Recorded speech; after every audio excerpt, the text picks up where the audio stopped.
Hey guys, Chef JoJo with ECO, and on this episode we're going to talk about treating life like a mystery basket. And as always, we're going to have this conversation over a drink.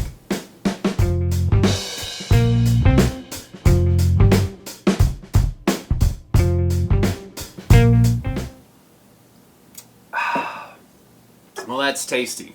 Today's beer is the Roube by Docent Brewing down in San Juan Capistrano. I was just there not too long ago. The Roube is really smooth, and it's about 8% alcohol. Man, I tell you what, it's their red rye ale. I really like it. I had their Scottish ale, and that was really good, but I got a 4-pack of this, and I tell you what, I know I've said that twice. It's very smooth, it's got a nice sharpness to it, and you got to be careful with these at 8%. But tasty it is. Alright, so treating life like a mystery basket.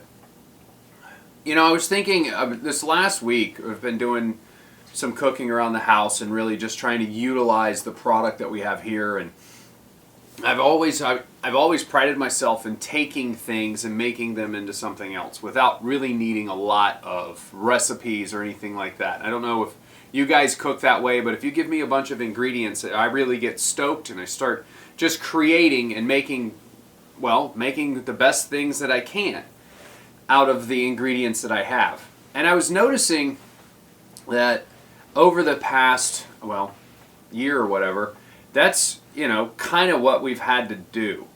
And I'm trying to, I guess, articulate it in a way that gives me the inspiration, and not only the inspiration, but it gives me the strength to realize that I have what it takes. You know, a lot of people look at what we do in our industry, especially like in cooking competitions or anything like that, where you just take some ingredients that's in the kitchen and you create a special or you create something, and they're like, I would have never thought to do that.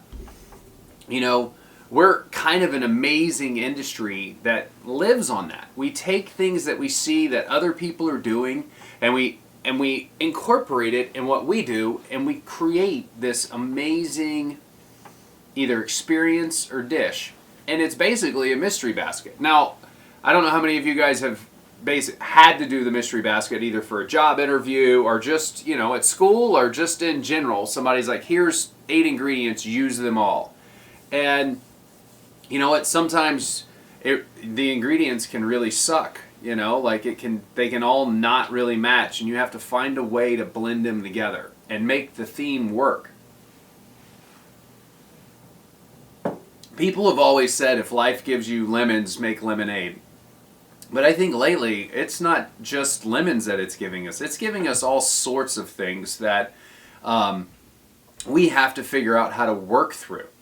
And if there's anybody that can do it, it's got to be us. And I know that we're the ones that are really taking it to the face. I know restaurants are closed and trying to figure out what's next. I was reading an article where a brewing company up north, I think in LA, had switched to a beer club because, people couldn't come inside and have beer anymore. So he had a beer of the month, and you could come and get a bunch of different beers from him.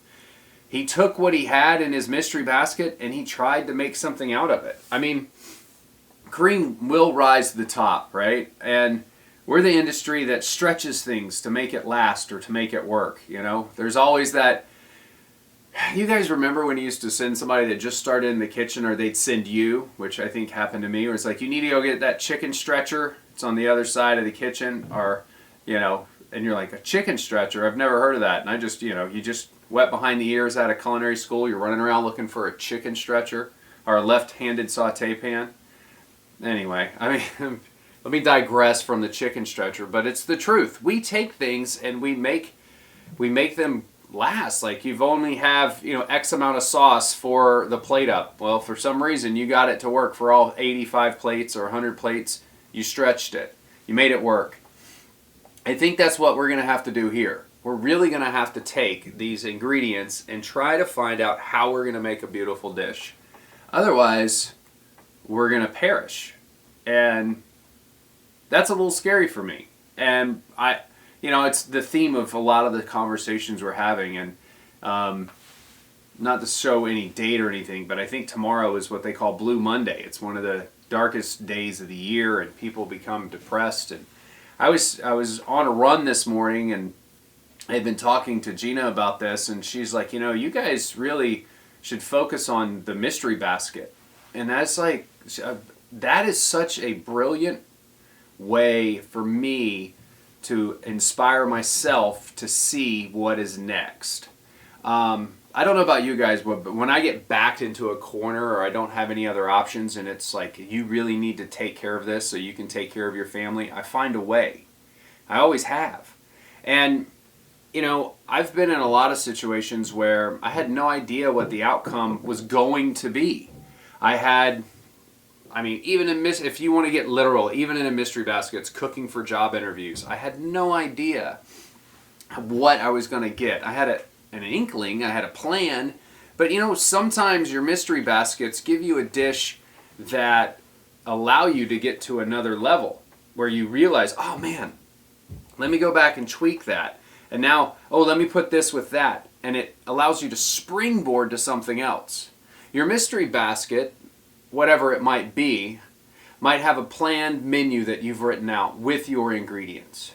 And you really work hard on making every one of those items the way it should be in your mystery basket. And then something goes wrong during the process. And you overcook this or undercook that, or you burn it or oversalt it, overseason it, and something goes wrong and you have to pivot. You have to change it. You have to make it work. You have to figure it out. Man, that's what we have to do, right? We have to figure this out.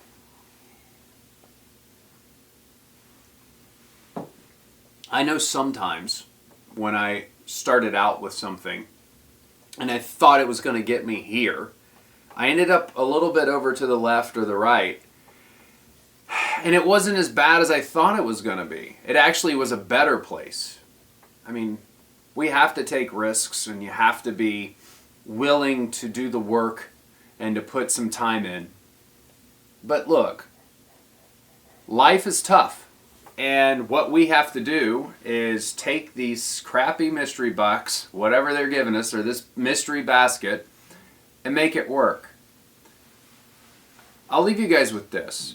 I can still remember the first mystery basket I got. It was at Johnson & Wales in North Miami, and it was like my first or second class, and I think Chef Todd Tanova gave it to me. And it was like mangoes and duck and something else. And this is in the late 90s, early like 98, 99. And I still remember what I made. It was mangoes, ducks, and endive, I think. And I could use whatever was in the kitchen. And I remember being absolutely terrified before the basket was dropped in my lap or put on my table. But once I saw it and took a breath and started to look at what I needed to do or think of what I needed to do, my juices got it going and I got really excited about it. Me phrasing or rephrasing this next 10 months or year or whatever we're going up against are this new step that I'm going to have. If I look at it like a mystery basket, maybe that's what's going to allow me to get those juices going again. I know in the last episode I talked about becoming unstuck. And I'm going to use this. Maybe it'll help you guys get through whatever you're going through. Look at it as a mystery basket. And you crush those all the time, right? Anyway, that's just kind of my thought. I hope this helps you guys out there. As always, Chef JoJo. You can subscribe to us on YouTube. If you like any of the gear we're wearing, you can go to extremecularyOutfitters.com. You can follow us on Instagram. You'll see if we're running any sales there. And until next time, cheers.